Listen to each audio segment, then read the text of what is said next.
कांग्रेस और राहुल गांधी को हर तरफ से झटका लग रहा है। ब्रिटिश नागरिकता को लेकर राहुल गांधी कोर्ट में घिरे हुए हैं। हाईकोर्ट ने गेंद केंद्र सरकार के पाले में डाल दिया है। कोर्ट ने केंद्र सरकार को इस मामले में पार्टी बनाने और 6 अप्रैल तक अपना हलफनामा दाखिल करने का आदेश दिया है। वहीं अब कांग्रेस के नेता भी राहुल गांधी का साथ छोड़ते जा रहे हैं। पार्टी में इस्तीफों की झड़ी लग गई है। वहीं दूसरी तरफ जिस मामले पर राहुल गांधी केंद्र की मोदी सरकार को घेर रहे हैं, उस मामले पर भी कांग्रेस के नेता आपस में बटे नजर आ रहे हैं। दरअसल कांग्रेस पार्टी के शीर्ष नेतृत्व ईरान पर अमेरिका और इजराइल के हमले के शुरू से ही केंद्र की मोदी सरकार के स्टैंड पर आपत्ति जता रहा है। खासकर जिस तरह से ईरान के सुप्रीम लीडर खामनेई की इस मामले में मौत हुई और भारत की ओर से जल्दबाजी में कुछ नहीं कहा गया, तो कांग्रेस ने इस पर भी घोर आपत्ति जताई। वहीं राहुल गांधी लगातार मोदी सरकार की विदेशी नीति को फेल बता रहे हैं। इसके साथ ही राहुल गांधी ये भी आरोप लगा रहे हैं कि मोदी सरकार ने अमेरिका के आगे सरेंडर कर दिया है और पीएम मोदी कॉम्प्रोमाइज्ड है। लेकिन अब कांग्रेस के दो सांसदों ने सरकार की कूटनीति को सही बताया है। क्या है खबर, बताते हैं आपको इस रिपोर्ट में।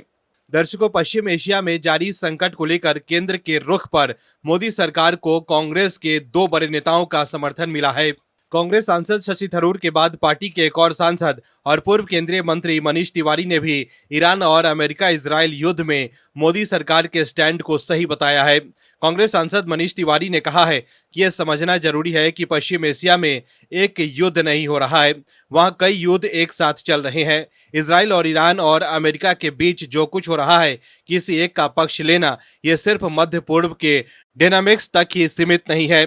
खैर, ये हमारी लड़ाई नहीं है। मध्य पूर्व के बड़े हिस्से में हम हमेशा हाशिए के लिए खिलाड़ी रहे हैं। उन्होंने एक इंटरव्यू में ये बातें कही हैं। कांग्रेस नेता मनीष तिवारी का कहना है कि अगर हम सावधान हैं, मैं समझता हूं कि शायद हम सही चीज कर रहे हैं, क्योंकि रणनीतिक स्वायत्तता असल में यही है, अपने हितों की रक्षा करने और आगे बढ़ने की क्षमता। वहीं इससे पहले कांग्रेस सांसद शशि थरूर ने भी एक लेख लिखकर खाड़ी में अपनाई जा रही भारत की नीति के लिए मोदी सरकार के रुख का समर्थन किया है। शशि थरूर ने कहा है कि भारत की चुप्पी नैतिक सरेंडर नहीं, बल्कि एक बहुत जिम्मेदार कूटनीति है। थरूर ने कहा है कि जियोपॉलिटिक्स की इसी सच्चाई को समझना जरूरी है।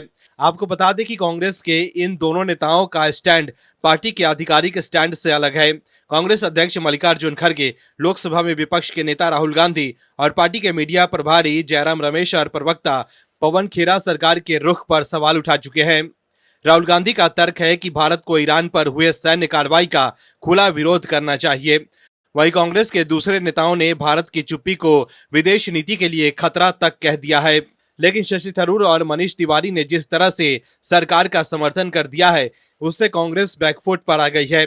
वहीं दूसरी तरफ कांग्रेस में इस्तीफे नहीं थम रहे हैं। असम से लेकर केरल तक विधानसभा चुनाव से पहले कांग्रेस के लिए चुनौतियां बढ़ रही है।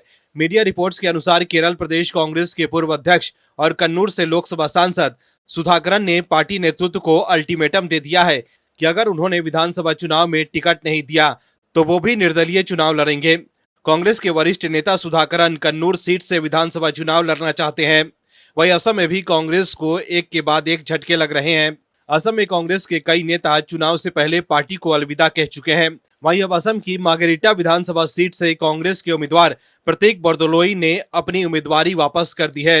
इससे पहले प्रतीक बरदोलोई के पिता प्रभुत्व बरदोलोई ने भी हाल ही में बीजेपी ज्वाइन कर ली थी। जानकारी के मुताबिक कांग्रेस उम्मीदवार प्रतीक बरदोलोई ने अपने पिता प्रभुत्व बरदोलोई के बीजेपी में शामिल होने के बाद अपनी उम्मीदवारी वापस ले ली है। इसे लेकर कांग्रेस अध्यक्ष मल्लिकार्जुन खड़गे को पत्र भी लिखा है। प्रतीक बरदोलोई ने मल्लिकार्जुन खड़गे को लिखे पत्र में कहा है कि पार्टी के प्रति सम्मान और जिम्मेदारी के साथ मैं मार्गेरिटा विधानसभा सीट से अपनी उम्मीदवारी वापस लेने के अपने फैसले से अवगत कराना चाहता हूं।